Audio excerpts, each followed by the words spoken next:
Out of the Blue, proudly brought to you by San Remo. Another surprise! Out of the blue. You want that with fries? Out of the blue. Come with me across the sea. On another view. We're gonna cook for you. Nothing but blue skies. Out of the blue. You want some chilli with those fries? Out of the blue. Hello there, welcome to another episode of Out of the Blue. Well, today we're in the beautiful air peninsula town of Cowell. Cowell is an easy trip from Adelaide by car and ferry. It takes about 4 hours all up. It's a great little seaside town. And we've got lots of things to do, haven't we, Mickey? A little bit of jetty fishing, we're going to see a Kingfish hatchery. And you're going to tell us all about the mule on the silos. And speaking of that, Dee's waiting for me right over there. Okay, all let's right. go.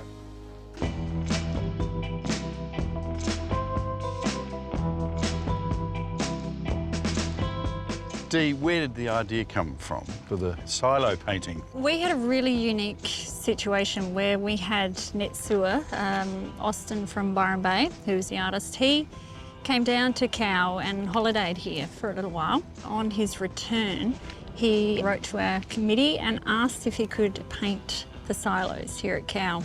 And we actually left the idea for the artwork to him. So in his travels here at Cowell, one of the people who left a lasting impression was Lionel Deere. He visited his home and got to know him and discovered his passion and love for the camels and decided that that's what he wanted to put on the cow silos. Years ago, when I was a lad, I read books about all the good they'd done in the outback, like all the work they'd done up there. They carted boar casing, wool out of places where four-wheel drives couldn't get in. Yeah, no, they're a very interesting animal. He bought his own camels. He had a herd of 12 and they became quite famous. So people knew of the camel man at Cowell. And so he's been entertaining tourists for long before he became the silo art.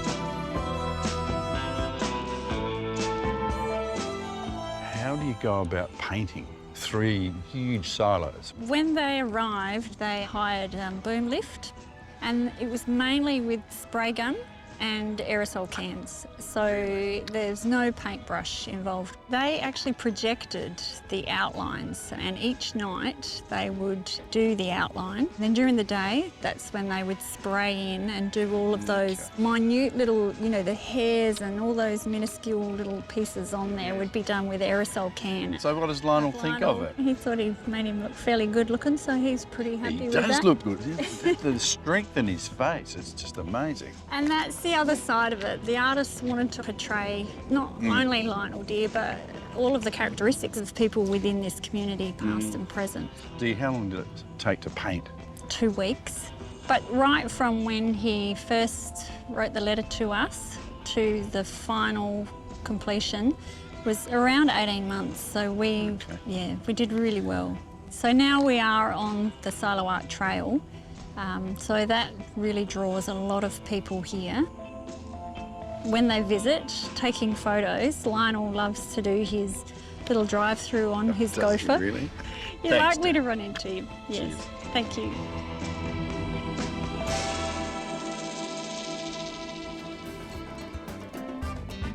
After the break, we visit Cleanseas to learn a bit about the delicious kingfish. If you've ever eaten a tasted kingfish, ceviche or sashimi, it probably comes from Cleanseas, a world-class hatchery right here in Outer Bay. Let's go meet Adam, the hatchery manager, who's going to tell us the whys and hows of farming kingfish.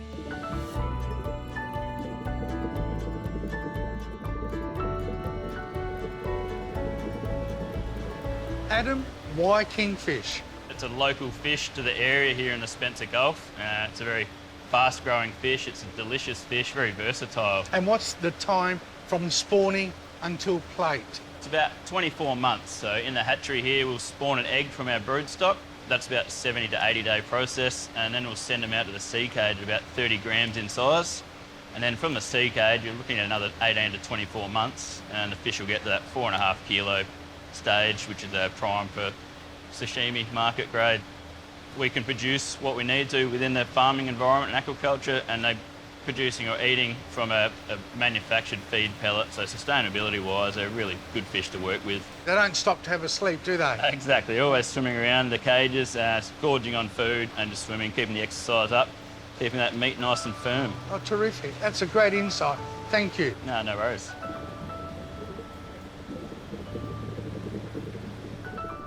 Luckily, Adam gives me a beautiful kingfish, so we can show you how to prepare it a couple of ways. And now, Michael, you're going to show us ways of eating raw fish. Well, there we are. Basically, aren't we? We got sashimi soy, okay? And we got the wasabi, which I love. So just gonna put some wasabi. And could you please tell Well, us? wasabi is a plant that they grow down in Tasmania, believe it or not, and they make the genuine wasabi. You know, I mean, that's made in Japan and from their materials up there. But our wasabi is just amazing. Now you've got it there. You're gonna pour that in. You've got the ginger. Yeah, pickled ginger. Michael. Just a Oh, sliver. okay. Just tip it in there. A little bit of that. Certainly is. And What do you reckon, Mickey? oh, Michael, that's superb. Oh, It is very good. konnichiwa, Honourable Mickey. Now, the other way. The Peruvian way. The Peruvian salad, ceviche. Ceviche. It is, you must cube that up in Right. small cubes. Okay. I've had strict instructions from the creator of this dish. So small cubes. Yep. Okay, well, you do that. Right. Now, what I've done and kept in the fridge just for about 20 minutes beforehand, cut up a red capsicum, so you're going cube, Yes. a little bit of Spanish red onion, a little bit of that, some spring onion, and the tops too, as well as that. It's gone into the fridge and it's chilled down. The action with the fish doesn't take place until we add some special ingredients. And they are so simple. You can use lemon juice or lime juice, Yes. either or. I've got some chilli that's reasonably hot, and some salt, Himalayan pink salt. I don't know where I got that from, that's it. And then I've got a mixture of herbs, coriander, Yes. with some beautiful mustard plant, and some mint, and, Michael, Yes, Mickey. the Florence Oh. fennel fern.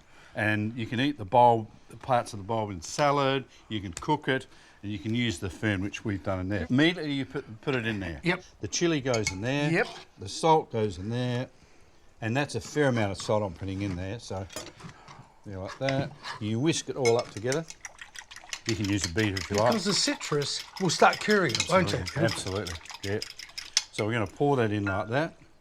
Immediately you do that, you start stirring it, and you can throw the salad in. The whole lot? Yes, yeah, because don't forget, you said once that lemon juice acid hits the fish, it starts to cook it. So you've really got to serve it straight away. I'll mix that up like that. Two finished things, crack black pepper, and from a great height, a little bit of olive oil. Look at that. And that's it. That's it. Bingo.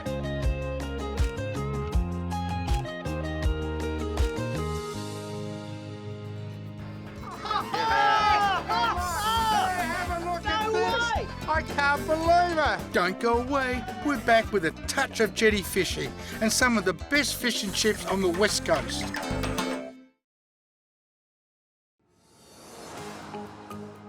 Hey Mickey, I thought we'd come to the Cowell Jetty to meet my mate Fuzzle, who's an expert in jetty fishing, catching crabs, throwing a line. So there's my mate Fuzzle. G'day, Fuzz, how you going? Very well. How are you getting What's on? the likelihood before we clear out of town of catching something?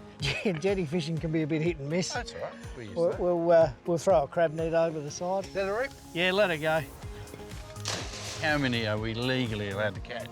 The bag limit in South Australia is 20 crabs per person, which is it's a pretty fair limit. It used to be 40. Really? Yeah. Actually, that's quite a lot when you think of it, isn't it? 20? And when you think day in, day out, you know, you can only eat about 3 crabs. Oh, I agree, yeah. What about with a rod and reel, though? Any, no? What do you reckon? This time of year, the harbour's known to be full of trumpeters, but you never know, we might get a Tommy Ruff or a snook. All right, what do you got for bait? We Try it out. got some Spencer Gulf green prawns. Probably the best bait. or most universal bait will catch everything. Yellowfin whiting, King George whiting. Pass it Here, over, Mickey. happy days. All right. Yeah. Oh, Oh, get out. Get No, out. right. You got the crab net. actually, I had a bite, believe it or not. I had a... That one's just a little Oh, lured looky. in case there's a snook or something around the place.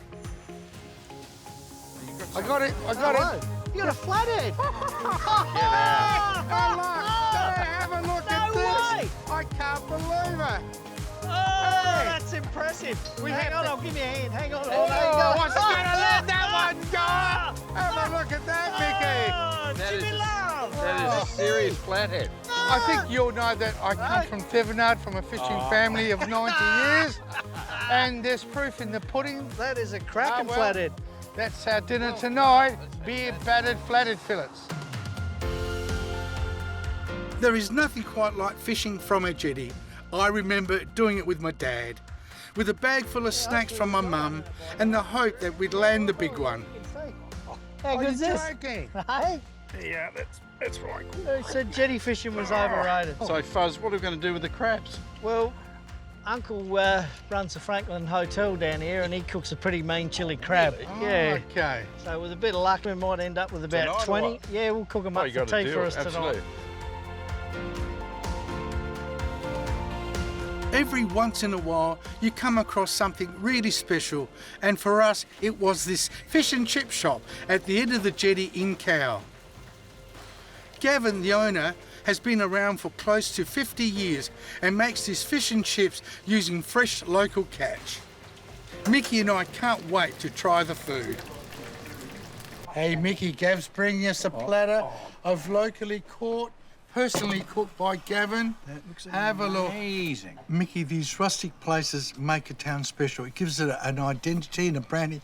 And this is respecting history. This used to be the old Safcoal factory. Now, that was the South Australian Fishermen's Fishermen's Co-op, Cooperative. which The- your dad, Was the founding chairman of. How's that? George. And it was the world's largest fishing cooperative.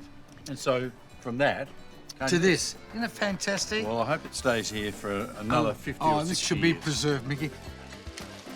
After the break, the local publican whips up his chili crab recipe.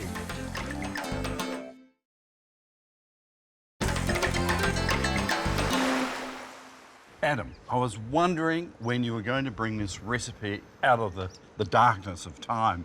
I love it. It is my most favoured way of having pasta. Well, mate, carbonara is a traditional pasta dish, but today we're going to do it. I've called this one Monday night chicken carbonara. Chicken carbonara on a Monday night. Well, normally we have a Well, Sunday night roast. You've got a bit of chicken left over, right? So we've just okay. shredded up the chicken, Yeah. and I thought we're going to whack it into our carbonara. Beautiful. We're using the San Remo linguine today, okay? Traditionally done with spaghetti. It's going to take us around 10 minutes to cook, so we need to get that Okay. into our water, Michael. Salted water. Now, tongs, evenly Yes. allow the pasta. With the rubber on the end. Yes, good lad. I Keeping had it no safe. idea. It's gentler on the pasta Yes, 100%. than the steel. So there you are. Okay, we've got our pan on here. We're going to add some butter. So you know how this recipe came about, Michael, don't you? No, I don't. Well, No. when the Americans obviously came into Italy back in the war days, Yes. right? The soldiers were there talking to the old Italian lady saying, I want bacon and eggs. And they said, Mike, what's a bacon egg, you know? So they had pancetta, they had, you know, the form piggy, they had the eggs. Yes. And of course, Italians, we always got pasta, you know, especially linguine. So they cooked it all up like we're doing today, and they served it up to them. So it's quite a modern recipe. Yeah, you could say that. Oh, I can smell that. It's beautiful. Now, Michael, I want to say one thing about carbonara. Okay, if you insist. There is no cream in carbonara.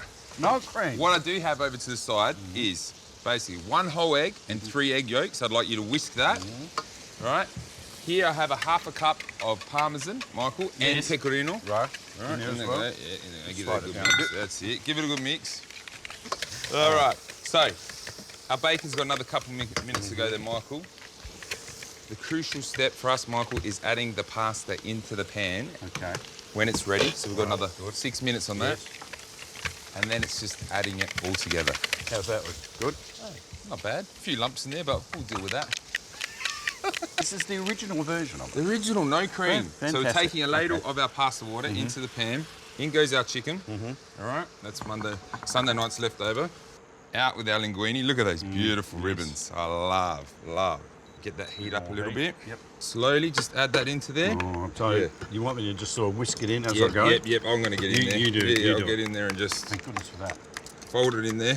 Because you were saying off camera, this is so tricky. You're only going to get one shot at this. You're making me nervous, mate. So we just use that pasta water, all right, Yes. and watch it, just moving it around like so.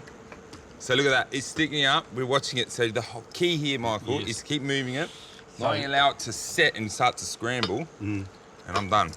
Off That's with it. you. Well, the Americans asked for chili, Oh. and the Italians didn't understand chili, pepperoncino, so it was pepper. All right, cracked black pepper is That's a a must. lovely story, though, isn't it? I mean, is a wonderful not many story. people know that. And look, look at that. No cream, Right. Monday night chicken carbonara. And I think we've done it all right, Mick. Just a quick little taste. That's all I need. I'll get a squeeze in there too. Oh, yeah, it's beautiful. Very nice. Monday night dinner. Oh, here it comes. Hey? Carbonara with chicken and linguine. Well done. And a nice story with it. Adam, well done. Thank you. We need a Greek twist to this Singapore crab. If you're lucky and the crabs are biting, you might just be in for a treat at the Franklin Harbour Hotel right here in Cowell. Now tell us about the crabs. What are they? Blue swimmer crabs, and there's a couple of female crabs with no eggs, which we're allowed to keep. Okay. So what size would they be? About that big. Yeah, yeah, about that big. You've cleaned those? Yeah, well, Let's have a look. got to clean them all to put them, Just hold them up there. We'll have that's it. clean them Yeah. all to break them in halves and put them in the chilli in a minute. Yeah, okay. Yep. So how many are in here? 35. Okay. That's a day's catch. Yep. Oh, it's a bit slow today, but we had good fun. The story goes that Brenton learnt to make Singapore chili crab back in the day and became so good at it that he has been sought out on a number of occasions to cook for a couple of VIPs.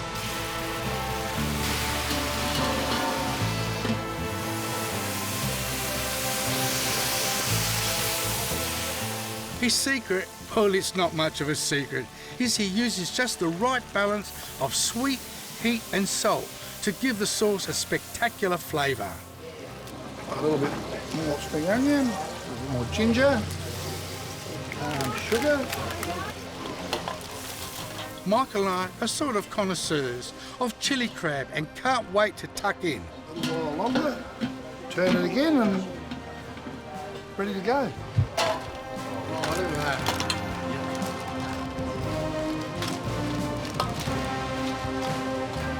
That is very hot.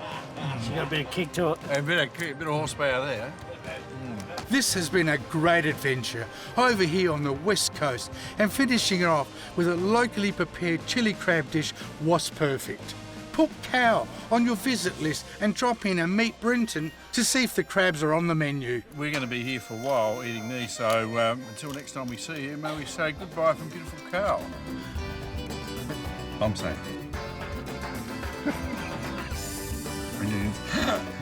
How old? Oh, he would have had him for, I don't know, the jars No, we can fit in. It's farewell from us here at Cowell. Not to me. To that camera. Oh, hang on. Sorry. It's